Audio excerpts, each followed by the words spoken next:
अथ शिवाथर्वशीर्षम्। ॐ देवाः वै स्वर्गलोकमायंस्ते रुद्रमपृच्छन् को भवानिति। सोऽब्रवीत् अहमेकः प्रथममासवृत्तामि च भविष्यामि च नान्यः कश्चिन्मत्तोऽप्यतिरिक्त इति। सोऽन्तरादन्तरं प्राविशत दिशश्चान्तरं प्राविशत। सोऽहन्नित्यानित्यो व्यक्ताव्यक्तो ब्रह्मा ब्रह्माहं प्राञ्चः प्रत्यञ्चोऽहं दक्षिणाञ्च उदञ्चोऽहम् अधश्चोर्ध्वञ्चाहं दिशश्च प्रतिदिशश्चाहं पुमान् स्त्रियश्चाहं गायत्र्यहं सावित्र्यहं त्रिष्टुप्जगत्यनुष्टुप्चाहं छन्दोऽहं गार्हपत्यो दक्षिणाग्निराहवनीयोऽहं सत्योऽहं गौरहं गौर्यहमृगहं यजुरहं सामाहमथर्वाङ्गिरसोऽहं ज्येष्ठोऽहं श्रेष्ठोऽहं वरिष्ठोऽहमापोऽहं तेजोऽहं गुह्योऽहमरण्योऽहमक्षरमहं क्षरमहं पुष्करमहं पवित्रमहमुग्रं च मध्यं च बहिश्च पुरस्ताज्ज्योतिरित्यहमेव सर्वेभ्यो मामेव स सर्वः समां। यो मां वेद स सर्वान् देवान् वेद सर्वांश्च वेदान् साङ्गानपि ब्रह्म ब्राह्मणैश्च गाङ्गोभिर्ब्राह्मणान् ब्राह्मणेन हविर्हविषा आयुरायुषा सत्येन सत्यं धर्मेण धर्मं तर्पयामि स्वेन तेजसा।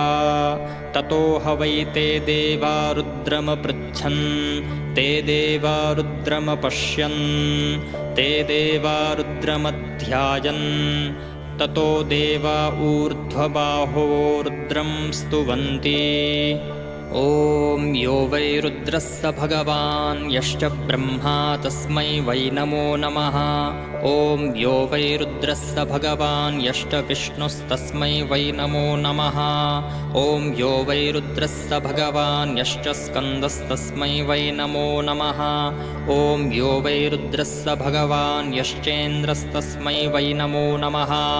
ॐ यो वै रुद्रः स भगवान् यश्चाग्निस्तस्मै वै नमो नमः। ॐ यो वै रुद्रः स भगवान् यश्च वायुस्तस्मै वै नमो नमः। ॐ यो वै रुद्रः स भगवान् यश्च सूर्यस्तस्मै वै नमो नमः। ॐ यो वै रुद्रः स भगवान् यश्च सोमस्तस्मै वै नमो नमः। ॐ यो वै रुद्रः स भगवान् ये चाष्टौ ग्रहास्तस्मै वै नमो नमः। ॐ यो वै रुद्रः स भगवान् ये चाष्टौ प्रतिग्रहास्तस्मै वै नमो नमः। ॐ यो वै रुद्रः स भगवान् यच्च भूस्तस्मै वै नमो नमः। ॐ यो वै रुद्रः स भगवान् यच्च भुवस्तस्मै वै नमो नमः। ॐ यो वै रुद्रः स भगवान् यच्च स्वस्तस्मै वै नमो नमः। ॐ यो वै रुद्रः स भगवान् यच्च महस्तस्मै वै नमो नमः। ॐ यो वै रुद्रः स भगवान् या च पृथिवी तस्मै वै नमो नमः। ॐ यो वै रुद्रः स भगवान् यच्चान्तरिक्षं तस्मै वै नमो नमः। ॐ यो वै रुद्रः स भगवान् या च द्यौस्तस्मै वै नमो नमः।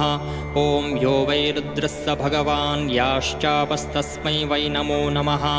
ॐ यो वै रुद्रः स भगवान् भगवान् यच्च तेजस्तस्मै वै नमो नमः। ॐ यो वै रुद्रस्य भगवान् यश्च कालस्तस्मै वै नमो नमः। ॐ यो वै रुद्रस्य भगवान् यश्च यमस्तस्मै वै नमो नमः। ॐ यो वै रुद्रस्य भगवान् यश्च मृत्युस्तस्मै वै नमो नमः। ॐ यो वै रुद्रस्य भगवान् यच्चामृतं तस्मै वै नमो नमः। ॐ यो वै रुद्रस्य भगवान् यच्चाकाशं तस्मै वै नमो नमः। ॐ यो वै रुद्रस्य भगवान् यच्च विश्वं तस्मै वै नमो नमः। ॐ यो वै रुद्रस्य भगवान् यच्च स्थूलं तस्मै वै नमो नमः। ॐ यो वै रुद्रस्य भगवान् यच्च सूक्ष्मं तस्मै वै नमो नमः। ॐ यो वै रुद्रस्य भगवान् यच्च शुक्लं तस्मै वै नमो नमः। ॐ यो वै रुद्रस्य भगवान् यच्च कृष्णं तस्मै वै नमो नमः। ॐ यो वै रुद्रस्य भगवान् यच्च कृष्णं तस्मै वै नमो नमः।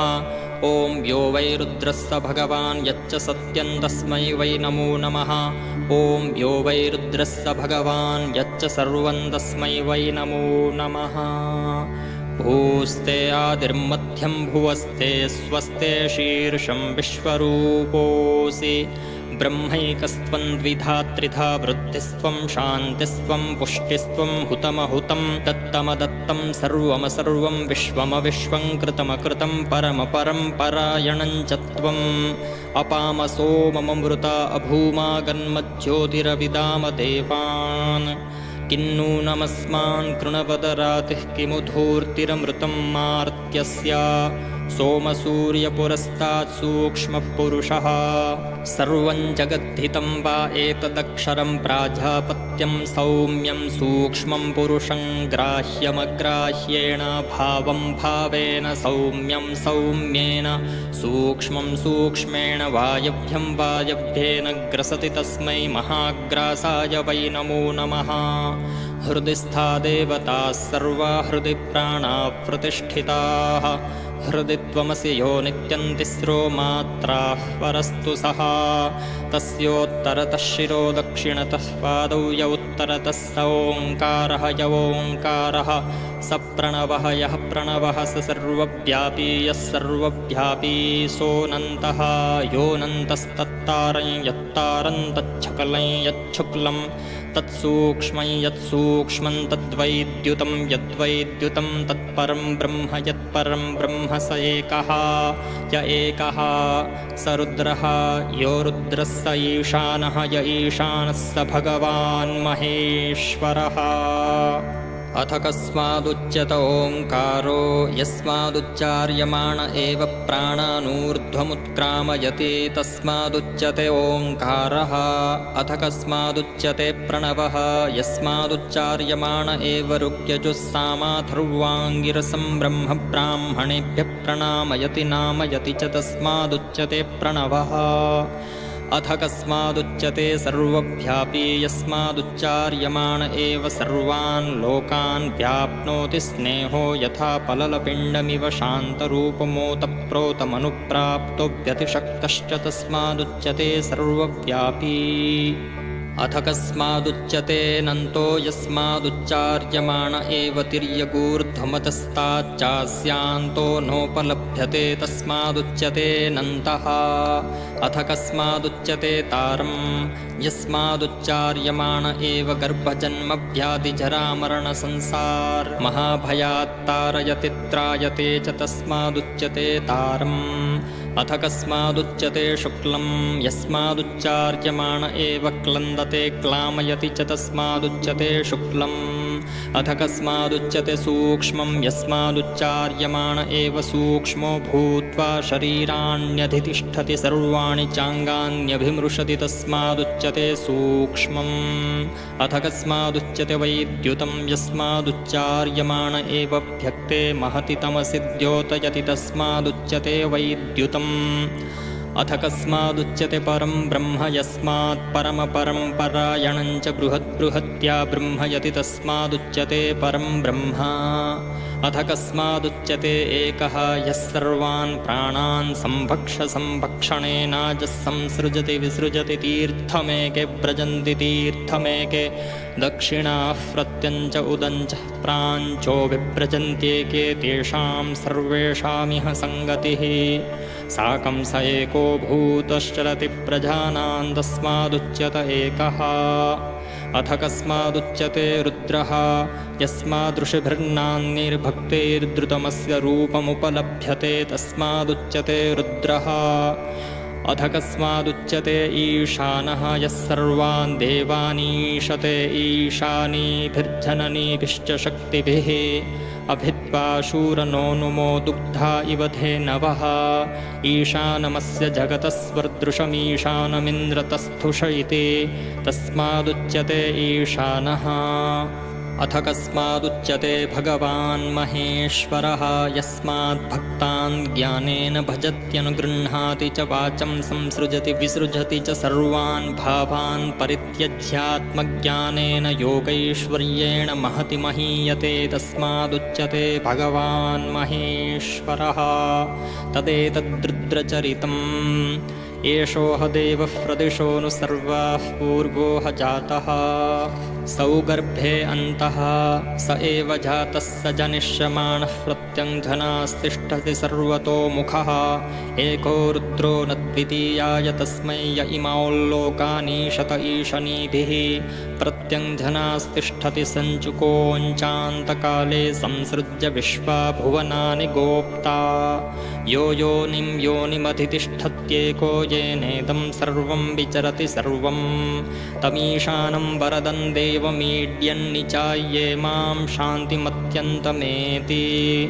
क्षमां हित्वा हेतुचारस्य मूलं बुद्ध्या सञ्चितं स्थापयित्वा तु रुद्रे रुद्रमेकत्वमाहुः शाश्वतं वै पुराणमिषमूर्ध्वेण पशवोऽनुनामयन्तं मृत्युपाशान् तदेतेनात्मन्येतेनार्धचतुर्थेन मात्रेण शान्तिं संसृजति पशुपाशविमोक्षणं या सा प्रथमा मात्रा ब्रह्मदेवत्या रक्तावर्णेन यस्तां ध्यायते नित्यं स गच्छेत् ब्रह्मपदम् या सा द्वितीया मात्रा विष्णुदेवत्या कृष्णावर्णेन यस्तां ध्यायते नित्यं स गच्छेद्वैष्णवं पदम् या सा तृतीया मात्रा ईशानदेवत्या कपिलावर्णेन यस्तां ध्यायते नित्यं स गच्छेदैशानं पदम् या सार्धचतुर्थी मात्रा सर्वदेवत्या व्यक्तिभूताखं विचरति शुद्धस्फटिकसन्निभावर्णेन यस्तां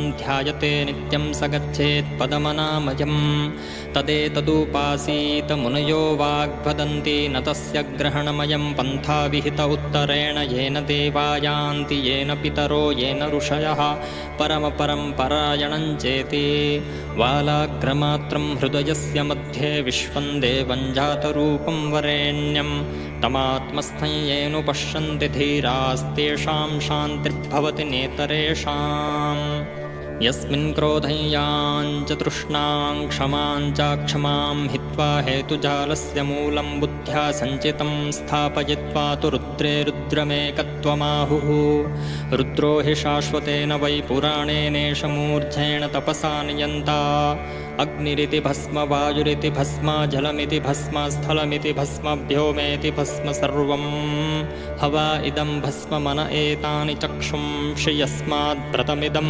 पाशुपतं यद्भस्मनाङ्गानि संस्पृशेत् तस्मात् ब्रह्म तदेतत्पाशुपतं पशुपाशविमोक्षणाय योऽग्नौ रुद्रो योऽप्स्वन्तर्य ओषधिर्विरुध आविवेश य इमा विश्वा भुवनानि चक्रुपे तस्मै रुद्राय नमोऽस्त्वग्नये यो रुद्रोऽग्नौ यो रुद्रोऽप्स्वन्तर्यो रुद्र ओषधिर्विरुध आविवेश यो रुद्र इमा विश्वा भुवनानि चक्रुपे तस्मै रुद्राय वै नमो नमः यो रुद्रोऽप्सु यो रुद्र ओषधीषु यो रुद्रो वनस्पतिषु येन रुद्रेण जगदूर्ध्वं धारितं पृथिवी द्विधा त्रिधा धर्ता धारिता नागायेऽन्तरिक्षे तस्मै रुद्राय वै नमो नमः मूर्धानमस्य संसेभ्याप्यथर्वा हृदयं च यत मस्तिष्कादूर्ध्वं प्रेरयत्यवमानोऽधिशीर्षतः यद्वा अथर्वणः शिरो देवकोशः समुज्झितः तत्प्राणोऽभिरक्षति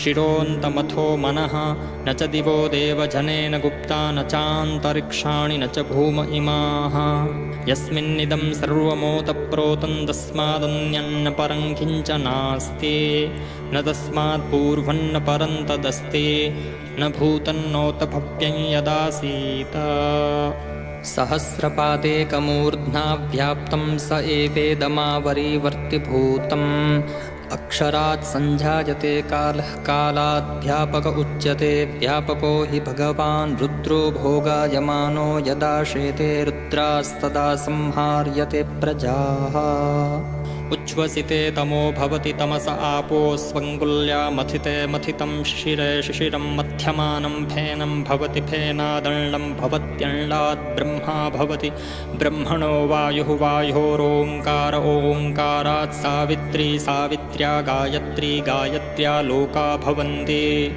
अर्चयन्ति तपः सत्यं मधुक्षरन्ति यद्ध्रुवम् एतद्धि परमं तपः आपो ज्योतिरसोमृतं ब्रह्म भूर्भुवस्वरोन्नम इति।